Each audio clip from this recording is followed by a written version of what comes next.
This is CBC Nova Scotia News. Treatments slashed. Staffing shortages force Halifax Cancer Centre to cut radiation appointments. Sticky situation. A Nova Scotia maple syrup producer is in a battle with the province over the lease of Crown land. And seniors snubbed. Lunenburg residents are slamming Sobeys for axing a long-standing grocery discount. More dominant clouds on Thursday with a chance for showers and then rain on tap for Friday. Your full forecast is coming up. Good evening. CBC News has learned that Nova Scotia Health has rolled back the hours it provides radiation to cancer patients because there aren't enough people to run the machines. But as Carolyn Ray reports, the health authority says patient care is not being compromised.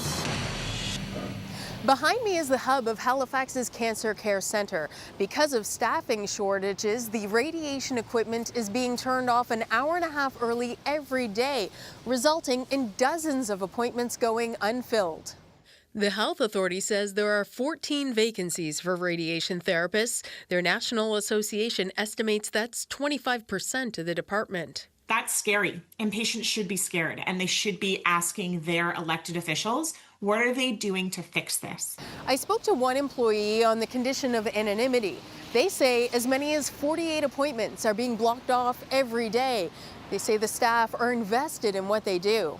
They say, quote, I think people feel pretty beaten down, like we're not what's important in running radiation therapy, that it's more about the equipment or the high-tech things that they can put in the news. And so they're feeling a lot of pressure. They're feeling that kind of mental and emotional weight. And they know as a profession what the consequences of this will be long term. The health authority wouldn't do an interview, but answered a series of questions. It says cancer patients are being triaged and prioritized for radiation based on their clinical need. Nova Scotia Health says it is closely monitoring wait times and will fit in urgent cases. The health department did not respond to a request for comment. This isn't just a Nova Scotia issue. There is a national shortage of radiation therapists. The provinces compete for about 100 graduates a year. Nova Scotia buys 2 seats at the Michener Institute in Toronto, requiring those students to work here when they graduate. There was a pitch to create a program at Dalhousie, but that was rejected by the Treasury Board in the recent budget. The Canadian Cancer Society suggests that Nova Scotia lean on the Atlantic provinces to help fund the program, allocating some seats for each province. New Brunswick and Newfoundland and Labrador say they would be open to that idea. We have some of the highest cancer rates in Canada, and yet we are struggling when it comes to attracting, retaining some of our healthcare workers as a region and making sure that this is a desirable place for people to come and work. The health authority does not know how long it will operate with reduced hours in the radiation department. 2 new employees are starting in May, and more job offers have been made. But advocates say those are just first steps, and there's still a long way to go. Carolyn Ray, CBC News, Halifax. We have now heard from the health department a week after CBC's deadline to comment. It says, quote, we understand this situation is concerning and scary for those dealing with a cancer diagnosis and treatment, and frustrating for those working to help them. The province supports Nova Scotia Health's efforts to meet patient needs, their ongoing work to fill vacancies, and is confident patients are being prioritized for treatment based on their needs. A search is underway in the Cape Breton Highlands National Park for a missing hiker. The family of a 62-year-old woman from Australia told Nova Scotia RCMP the woman had not been heard from since April the 15th. On Tuesday, her rental car was found at the Parks Canada Visitor Centre in Cheticamp, near a trailhead. Parks Canada staff, search and rescue crews, and the RCMP's air services are all taking part in the search. The last of 4 teens convicted in the killing of Ahmad Al-Marak was sentenced today in Nova Scotia Youth Court. He received 18 months in jail, followed by 18 months close supervision in the community. Al-Marak was stabbed to death in a parking garage at the Halifax Shopping Centre 2 years ago. He was ambushed by 4 teens. The one sentenced today instigated the fight but did not deliver the fatal blow. He's also the only one to challenge the Crown's case in a trial. The other 3 accused all pleaded guilty, 2 of them to manslaughter and 1 to second-degree murder. All 4 of them have now received youth sentences. A Nova Scotia maple syrup farm is fighting back after being ordered to vacate Crown land that's vital to their business.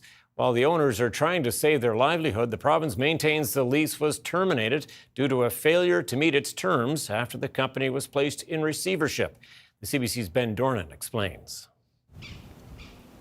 The maple syrup season is over here at Hutchinson Acres. The taps are now empty, and production is underway. But it could be their last year tapping this land, which they've done for over 14 years. The owners, Chris and Anna Hutchinson, received a letter from the province in early March telling them that they had 60 days to vacate the 2,500 acres of Crown land, which makes up 90% of their farm. With less than a week until those 60 days are up, the Hutchinsons are fighting for a reversal of course. This is our livelihood, right? This is everything that we have worked for the past 20 years to do. So for us to someone to just walk in and say, okay, well, tomorrow you're done, we're not going to stand for that. It's going to have a large impact on us. It's a large part of our production. Minister of Natural Resources Kim Maslin said in a written statement Tuesday that the leases were terminated because the farm failed to meet the terms of its agreements. The province certainly tried to work with the company to find a solution on numerous occasions, but it could not be reached. We have maintained that lease for 2 years after the company was placed in receivership by its lender. Hutchinson Acres wrote in a statement Wednesday that no court has ever granted receivership and has asked for a retraction. Premier Tim Houston weighed in Tuesday as well. Certainly my wish would be that it stay in production of some sort. So whether the next step is to put it out for tender or something, I just don't know for certain. But my wish would be that stay producing economic value for the province. Anna Hutchinson says the termination won't impact business too much because they can buy maple syrup from elsewhere in Canada. We're still going to keep going, but the objective is that we create our own product on our own land. We want to say that we produce Nova Scotia maple syrup. As the deadline to vacate the land gets closer, this ongoing legal battle between the province and the farm continues before the courts. Ben Dornan, CBC News, Halifax. And Ryan Snoddon with us now to talk weather on what was a gray day in Nova Scotia. Yeah, it certainly was. Gray, some showers, some fog along parts of the coast, as some breaks of sun in there as well, but they were few and far between. As we look at those temperatures today, just 3 in Kent, so we did get to 12 in Amherst. That was our hot spot today. Some double digits towards northern areas. Similar type temperatures and a similar setup for Thursday. Some breaks of sun across northern areas. This is where we will see the best chance of those temperatures popping into the 12 to 13 range.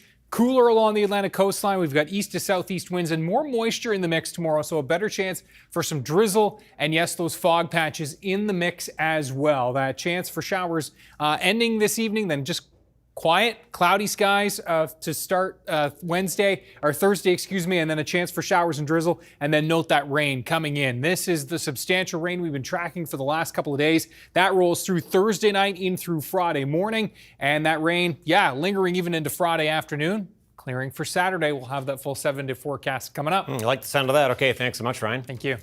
A swimming pool in Annapolis Valley's Lawrencetown may not open this season because of a recent break-in. Intruders left the facility without padlocks and copper pipes. Now the pool's society and the community are left to pick up the pieces. The CBC's Ethan Hunt has more. They kicked the door in here. Sarah Roach was shocked when she arrived at the Lawrencetown swimming pool on the morning of April 13th. The pool she swam in as a child and managed as an adult was broken into and vandalized. It's like when you walk into your house, if you knew your house was broken into, that feeling of, oh my gosh, like everything I've worked for believe in and care for is now gone. The padlock on the exterior fence was missing. The door jamb was broken and 2 new showers in the men's washroom were gone. So was their copper pipes that connected the water heater, bathrooms, and the pool pumps. We're completely halted. We have no water. No water means they can't open. When Roach found out about the break-in, she worried where the local children would go for swimming lessons. The pool offered free afternoon swims. That same community, who relied on the small pool, have come together to build it back up. The local Lions Club will hold a spaghetti dinner. A beer company held a fundraising concert, while a local pub shop donated their money earned from dog nail clippings. It's overwhelming, very overwhelming, and we're so thankful for all of the support. Local resident Mareem Orlando Frame says a part of her wasn't surprised the break-in happened. There's been a lot of break-ins, a lot of theft, a lot of people doing things that I'm sure they never thought they'd find themselves in the position to be doing. Over the last 5 years, her young sons have been frequent visitors of the pool. They couldn't understand, well, why? Why would they do that? That's our pool. What did they even take? The good news? Plumbers have started repairs. Plastic pipes have replaced the copper ones, but that's not a permanent solution. Without the water running through the facility, we can't get that plumber in to fix the issue because they won't be able to test if it's working. The pool didn't have security cameras, so the case was quickly closed with no arrests. Roach says if repairs are completed on time, the goal is to open on Canada Day. Ethan Hunt, CBC News, Lawrencetown. The Halifax Mooseheads are expanding their training facility at the RBC Centre in Dartmouth. They initially asked the city to pay for the 4,700 square foot expansion, but the team will now pay the $1.6 million construction project itself. On Tuesday, council told staff to negotiate a new lease with the Mooseheads using the construction cost in lieu of rent for a certain amount of time for the new space.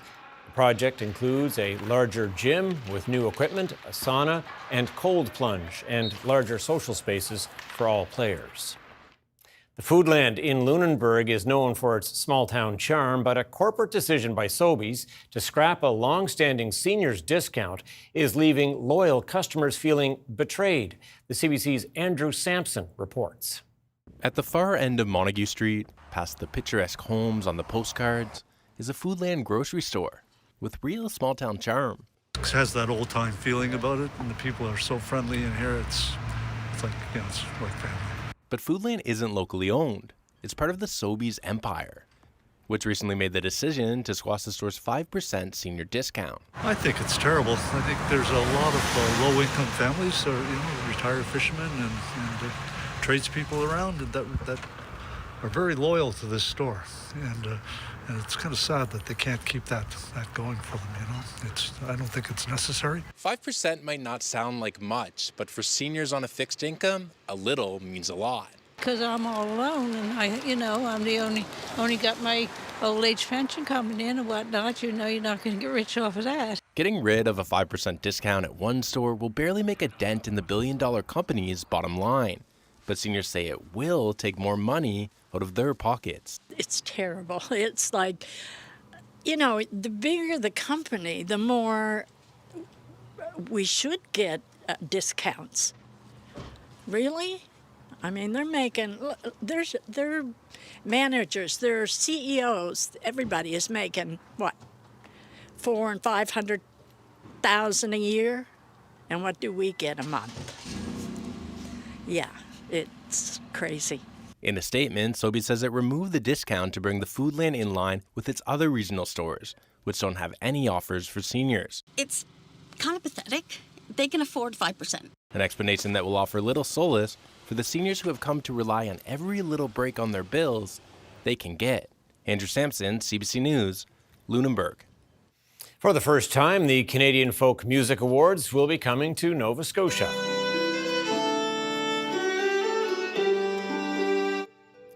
The award show is coming to Sydney in April 2027, bringing folk artists from across the country to Cape Breton. Lucy McNeil of the Bear McNeils was one of the performers at today's announcement. She says events like these are important for bringing artists together.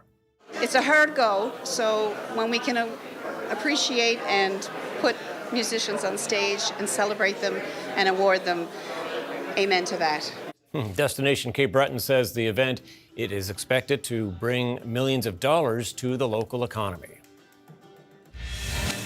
– And a quick peek at Indian Harbor as we head to break. Ryan Snoddon back with your full weather forecast right after this.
And Ryan back with us now for the full weather forecast. And not the kind of day that I don't think anyone will be writing home about, for sure. Although a little good news in the forecast. If you're in favor of more rain, which we need in Nova Scotia, it is in there. Yeah, and if you're looking for a nice weekend day, it's also in there. So checking many folks' lists for sure. Yeah, it's great to see some beneficial rain. I know we sound like a broken record here, but we do need it. And it's looking like a pretty good shot. We'll talk about that. First, our time lapse for today is beautiful historic Acadian Village, Lower West Pubnico. And you can see this morning, some raindrops there, some showers rolling through as expected for western areas of the province for today. And then you'll see into the afternoon, some breaks of sun. Things kind of opened up there. And nice to see a little bit of blue sky in the mix there this afternoon at times. Blink, you miss it, but it was there. And then a look at that live shot right now, thanks to Nova Scotia webcams. And you can see still pretty cloudy there across the Tri-County area and Lower West Pubnico. Looking at the satellite radar in a second, you'll see those showers kind of moving away. Temperatures right now, 10 degrees, Yarmouth, Westport. It's 2 degrees in Cape Breton. Through Sydney, that is. Cheticamp still at 8 degrees. And that east to southeast flow definitely in full force today with the warmest temperatures through Inverness County. And you can see back into the southwest, or back into the northwest, rather. That's where our warmest temperatures were today, shielded from those onshore winds. It sounds like a broken record in terms of those winds as well. They have been persistent. There are those showers that have been pulling away from lower West Pubnico, and you can actually see a couple of breaks of sun there with the satellite. Those showers are going to continue to move off to the north and west, will fade away through this evening, and then just kind of quiet for a good chunk of Thursday. But our next system rolling into the northeast U.S. as we speak, and that is going to be bringing us the wet weather that we so desperately need into Friday. Temperatures across North America, you can see that warmest of air squeezed way off to the south. And it's looking pretty chilly for most of the country right now, though. Quebec standing out at 17 and some 16s on the board across the province of Alberta. Now, tonight, temperatures are going to be ranging between 1 and 4 degrees, as mild as 5 in through Yarmouth. We'll see east to southeast winds, 20 gusting 30 to 40, continuing through tonight. So that wind remaining a factor. There are those showers moving off into the north. Pretty just quiet overnight and to start Thursday morning. Now, as that system starts to approach, what we're going to be seeing is more moisture being built into the atmosphere here and moving into our region. So what we're going to be looking at is in that east to southeast flow is a better chance of fog patches developing into the afternoon. We'll see some showers starting to push in across Cape Breton tomorrow afternoon, and we'll see the potential for some drizzle along the Atlantic coastline as well. Then that main line will start to work its way in to western areas, chance for showers ahead of it into the afternoon, even into the metro area. But it does look like the bulk of that wet weather moving into the Tri-County area, Annapolis County, and down to Queens County by the time we get to around supper time tomorrow. Temperatures across Cape Breton will range from 5 to 9. Those afternoon showers on tap there. The winds from the east to southeast yet again. Antigonish, likely near double digits tomorrow, and the warmest and brightest spot in the province will likely be right here through Colchester, Cumberland. That's where we're looking at some sun breaks, and as a result, some of those mildest temperatures, just 7 in Halifax with that chance for a shower and drizzle into the afternoon with those fog patches rolling in along the South Shore especially, and that rain working into western areas. It's a slight chance for a shower into the afternoon for the valley. Better chance late afternoon into the evening of the actual line of rain working its way through. And here it comes overnight Thursday, Friday morning, rain, and then, some clearing into Friday afternoon, though that's looking more likely Friday evening into the overnight. Temperatures on Friday will be ranging between 12 and 13 for northern areas, 9 to 11 for most of the southern parts of the mainland, and 6 in Cape Breton. And there goes that rain clearing away. And yes, Saturday, looking pretty good. A mix of sun and cloud. Quick look at that rainfall outlook.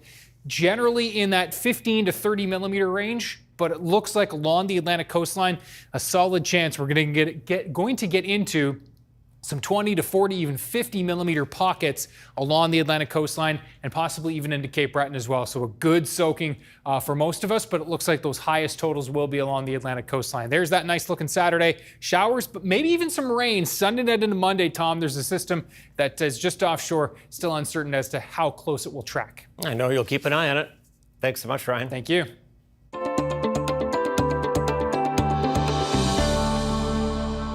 Well, a little girl from New Brunswick recently had her dream come true at a hockey game in Montreal. A chance to see the pros in action and celebrate her Mi'kmaq heritage. The CBC's Hannah Rutherham has the story.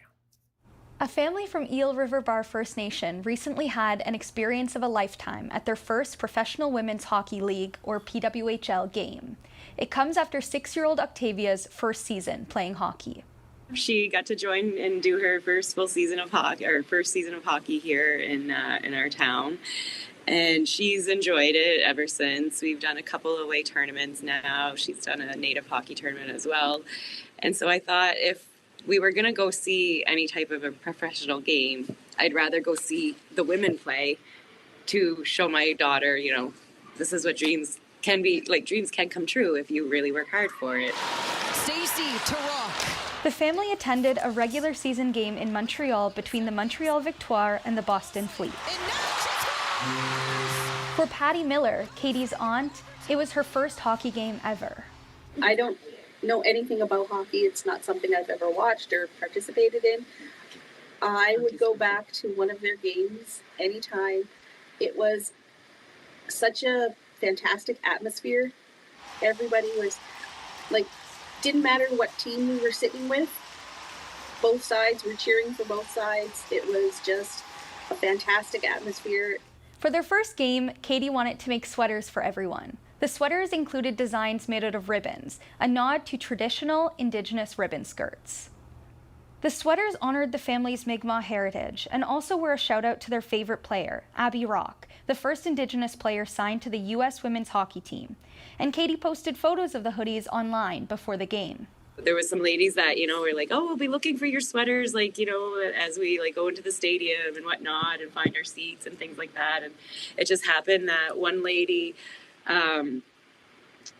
she was going to meet up with us, and originally, what I thought was only to give us one Abby Rock PWHL card for my daughter's collection.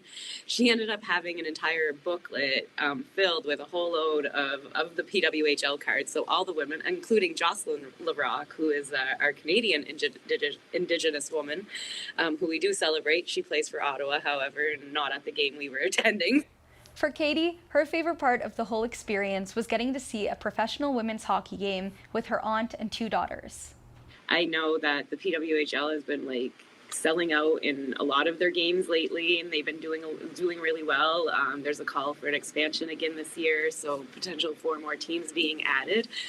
So it was just really more the experience and what a vibe. when I tell you, I just like my aunt, I would do it all again in a heartbeat. Mine was the popcorn.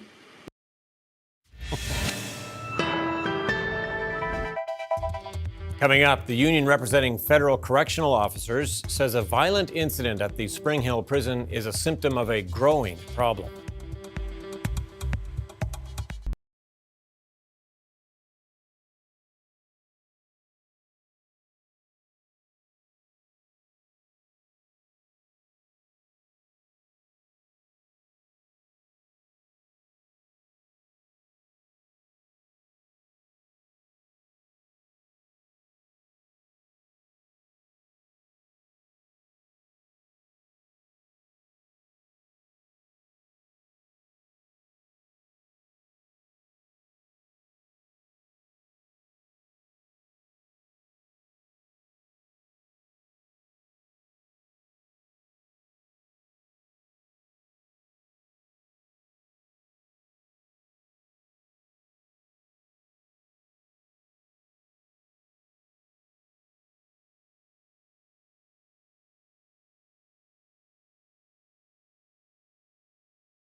Last weekend, 5 correctional officers were assaulted at the Medium Correctional Facility in Spring Hill.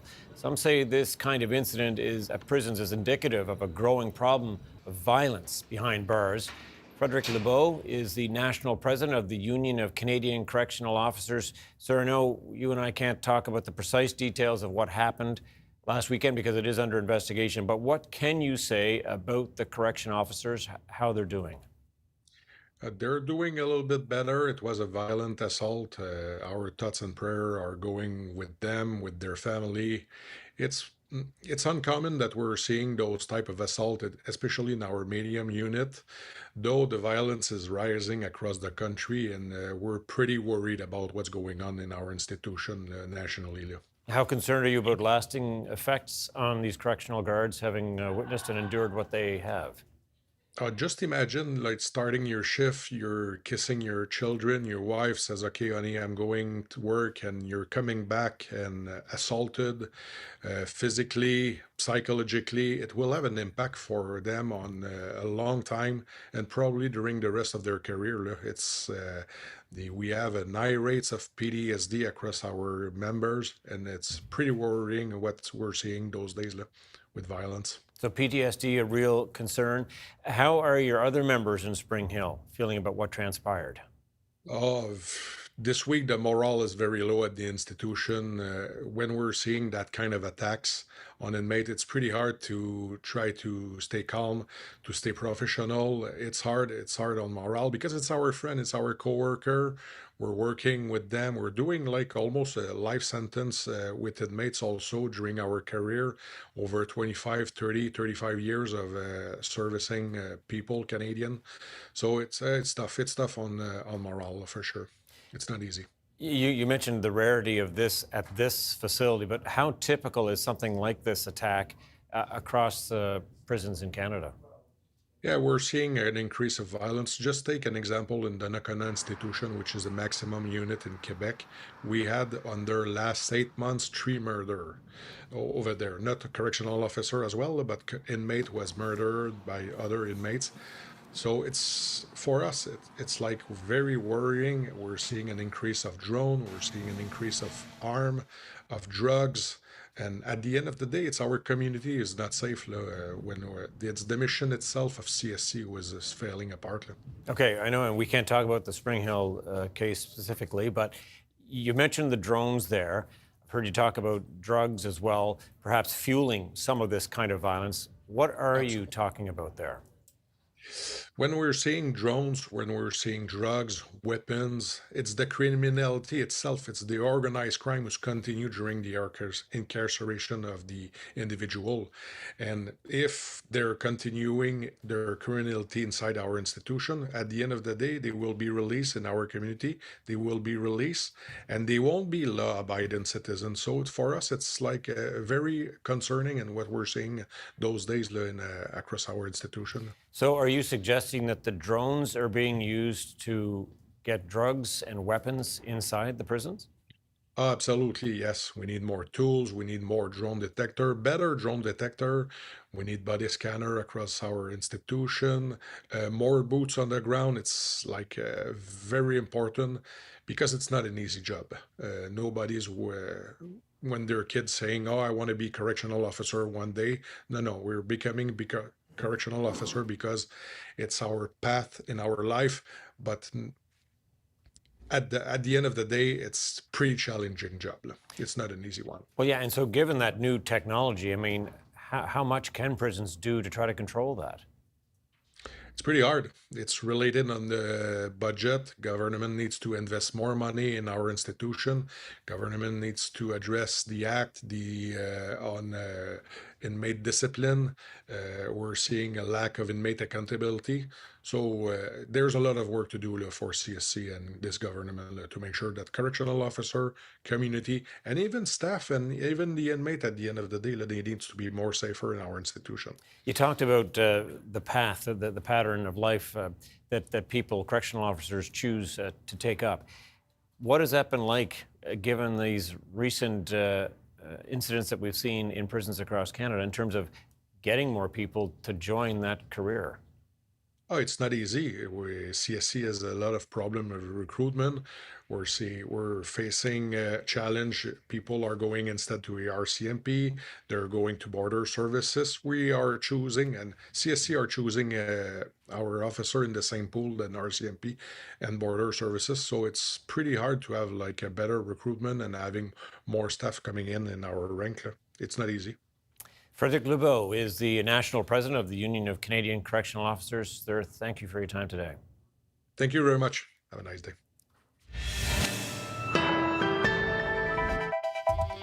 Coming up, U.S. Defense Secretary Pete Hegseth faces questions on Capitol Hill for the first time since the war in Iran started.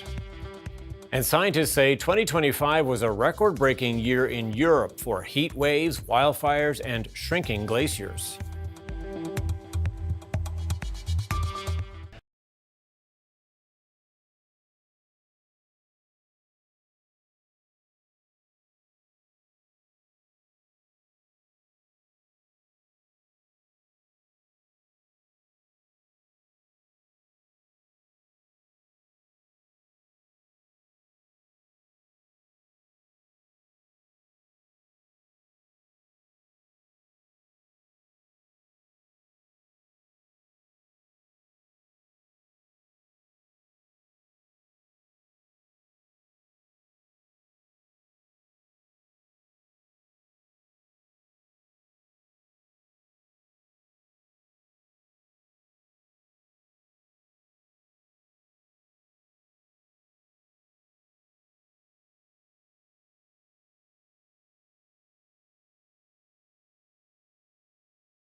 Welcome back. For the first time since the U.S. launched its war with Iran, the Secretary of War has had to answer on Capitol Hill about the cost and the Trump administration's strategy for combat operations, which were never approved by Congress. As Willie Lowry reports, the questioning of Pete Hegseth was fierce.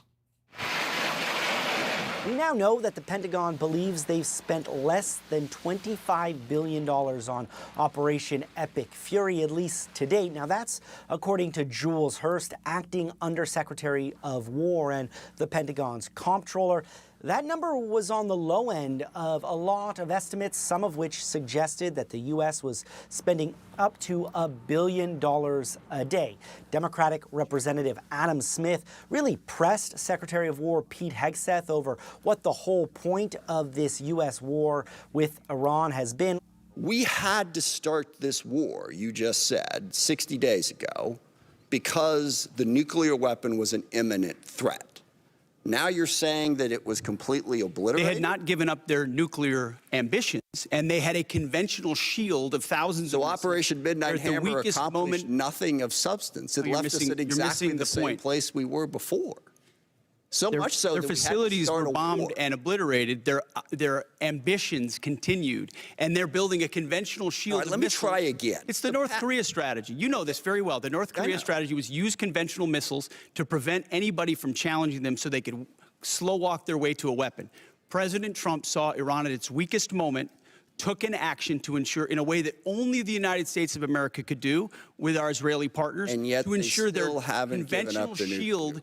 And Hegseth repeatedly defended Operation Epic Fury, often challenging lawmakers and asking them whether there was a price tag that they would put on ensuring that Iran never obtain a nuclear weapon. Hegseth and General Dan Kane, chair of the Joint Chiefs of Staff, also defended the Pentagon's $1.5 trillion budget request for 2027. Now, that is a number that is significantly higher than this year's budget, which already dwarfs the second biggest defense budget in the world, which is China's.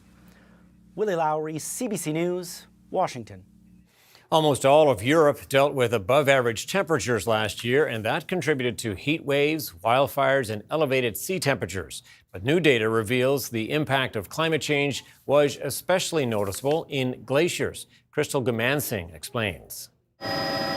Troubling climate data from the 2025 Copernicus report dealing with land, air, and the sea. Snow cover in Europe at the end of March was 1.32 million square kilometers below average.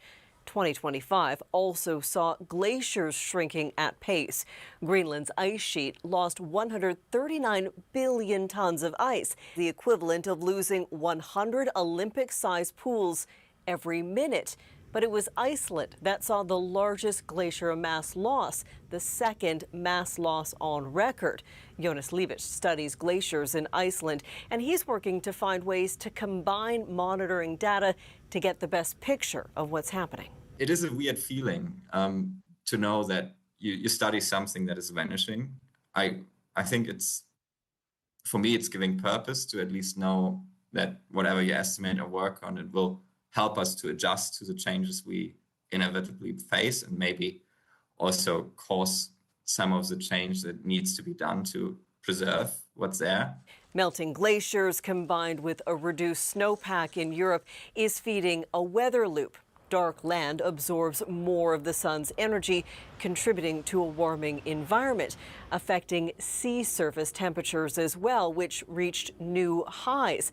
A record 86% of the region experienced at least one strong marine heat wave, disrupting marine life, including seagrass, which is critical in absorbing carbon. In the report, we show, a huge number of climate indicators, whether it's losing glaciers, increased fire risk, increased droughts, heat waves and marine heat waves. We're seeing all of these climate indicators that show that we're experiencing climate change now, and we really need to adapt accordingly. Europe is the fastest warming continent, warming more than twice as fast as the global average. Copernicus Climate Change Service's annual report highlights the state of the climate in Europe, work that's done in conjunction with the European Centre for Medium-Range Weather Forecasts and the World Meteorological Organization. Crystal Gamansing, CBC News, London. The Bank of Canada is holding its benchmark interest rate steady at 2.25%. It's the fourth time in a row the central bank has held firm on the rate. But its governor is warning that could change because of the war in Iran or because of upcoming CUSMA trade negotiations with the U.S. Uncertainty is unusually elevated, and there are many possible outcomes. Monetary policy may need to be nimble. If the United States imposes significant new trade restrictions on Canada, we may need to cut the policy rate further to support economic growth. Alternatively, if oil prices continue to increase, and particularly if they remain elevated, there may be a need for consecutive increases in the policy interest rate. The central bank's next policy rate decision will be on June the 10th. The government's spring economic update promises to streamline the application process for federal disability tax credit, something that's available to people with severe long-term conditions like dementia and Down syndrome. Marina von Stackelberg reports. The Leader of the Opposition.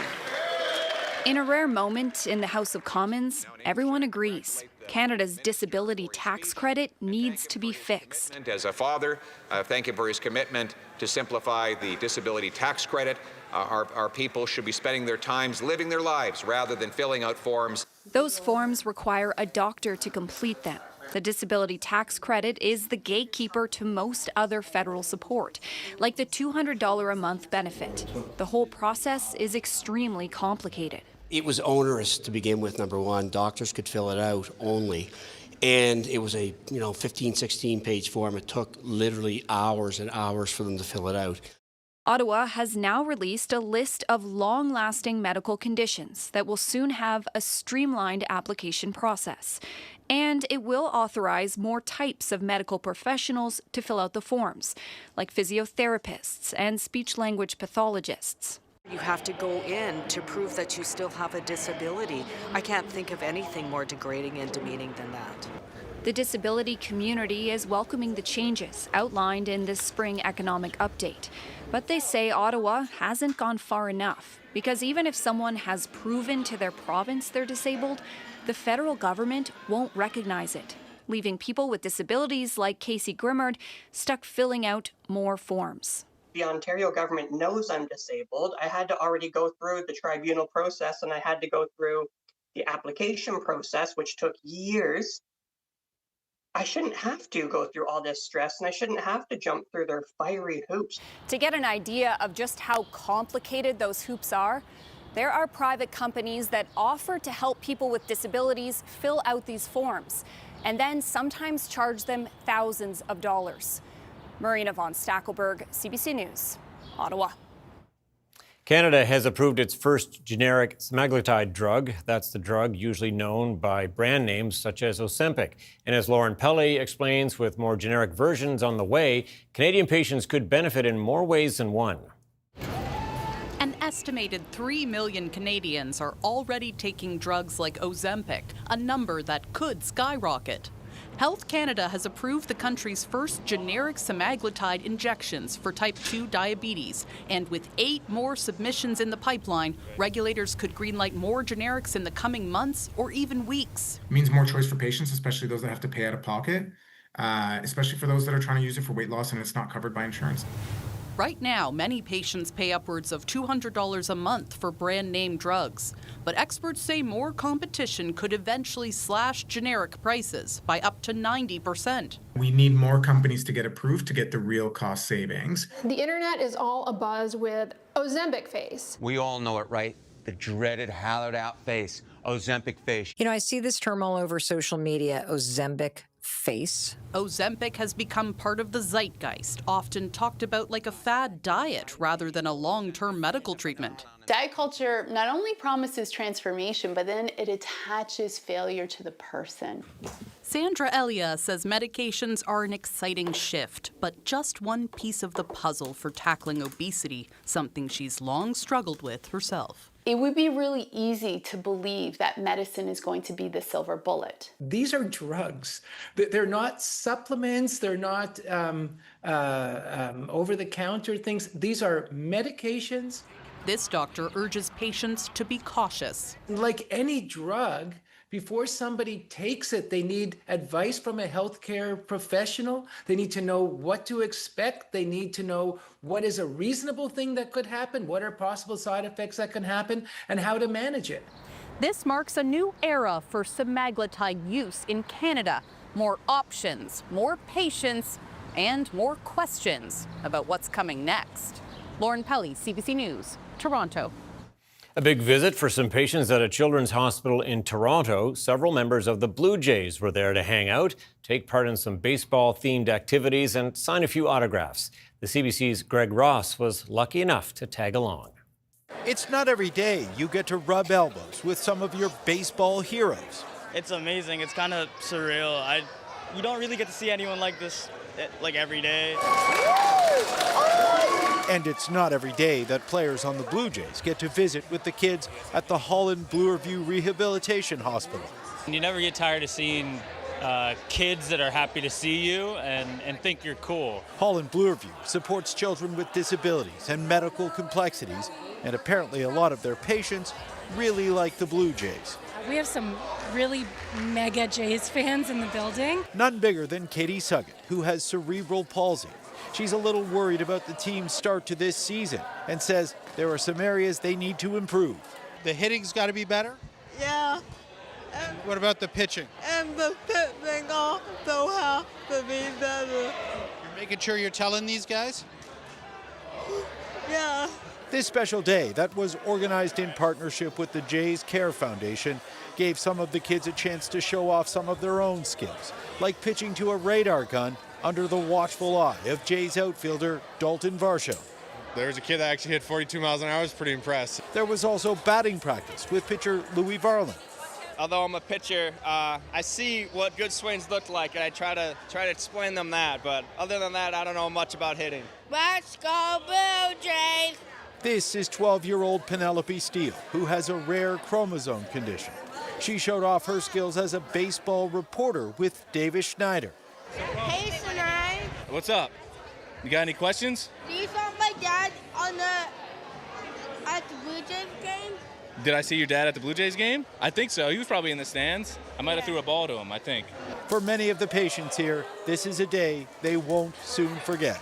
The impact the Blue Jays have just being here itself and like supporting us and interacting with each and everyone just kind of lifts our spirits and like helps us, feel a bit more normal. And it's clear the kids had an impact on the players as well. It puts everything in perspective. It's bigger than baseball. You have a bad game, and it's just like, it's not as bad as what other people are going through, so it kind of puts life in perspective for us. Blue Jay players have been paying visits to Holland Bloorview since 2007. Greg Ross, CBC News, Toronto.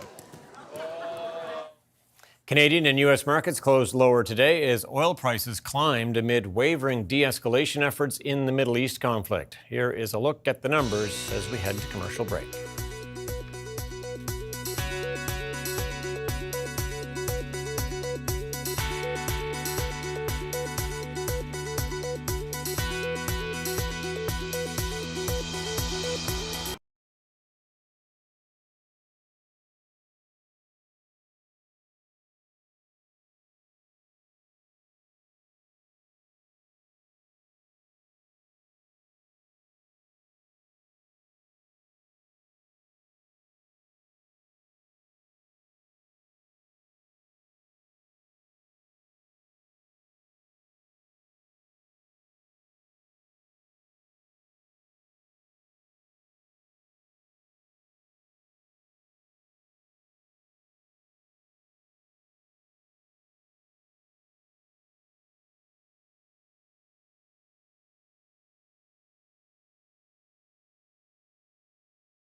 All right, we're back to wrap things up. Had some gloomy shots of Nova Scotia throughout the show tonight, but what do you expect a day like today? But Ryan's here to cheer us up with a really nice photograph. That's right. Beautiful pic from Porter's Lake. And let's zoom in there now. And yes, a beautiful shot from Janice Young. And this was, yeah. Brilliant sky, isn't it? Really. The cloud's fantastic in that shot. And thanks to Janice for that. I believe that's a sunset shot from last night. Ryan's picks at cbc.ca. Keep them coming. Thank you to Janice. There are the temperatures for tomorrow. Again, struggling along the Atlantic coastline, east to southeast winds, 20 gusting to 40. The temperatures will be warmest along the Annapolis Valley region, Cobequid Bay, Colchester, Cumberland, and across the Northumberland shore, shielded from those east to southeast winds, and that is our best chance of seeing some sunshine up in that area as well. Cape Breton should see some sun as well, and yes, 5 from Sydney to Port Hawkesbury and through much of the island, but it does look like places like Inverness and Cheticamp should jump up into the 8, 9, and even 10 range. There's the look at Friday. Wet weather, periods of rain, drizzle, fog, a real damp day. And the winds from the southeast, as you can see, for a good chunk of the day, but becoming westerly behind that line of rain that will be moving in. And there's a quick look at the timing of all this. So that rain does arrive Thursday evening, late afternoon, in fact, in the Tri-County area. And then that rain moves through for Thursday night, Friday, and into Friday night. Does look like we'll see kind of widespread amounts of 15 to 30 millimeters, but I think the Atlantic coastline will get into that 30, 40, maybe 50 millimeter amount by the time we're said and done on Saturday morning. And then the sun coming back in for Saturday. That's definitely going to be the pick of the weekend. Showers in the forecast as of right now for Sunday, but wouldn't be surprised if that does turn into some steadier rain. We'll circle back to that part of the forecast right here tomorrow. Okay, you bet we will. Okay, thanks so much, Ryan. Well, this next story is for the dessert lovers out there. The Guinness World Record for the longest tiramisu was broken in London this week. Over 100 Italian pastry chefs made the dessert with only 2 days of preparation. The chefs used a whopping, get this, 19,000 eggs and 128,000 biscuits. And the cake was assembled live on set, which took about 5 hours. Its final length measured over 1,400 feet. After the celebration, the dessert was divided into boxes for collection and distribution. Bet it was tasty too. Yeah, feed a lot of people. You bet. That's it for us tonight. Thanks for watching. We'll see you next time. Good night.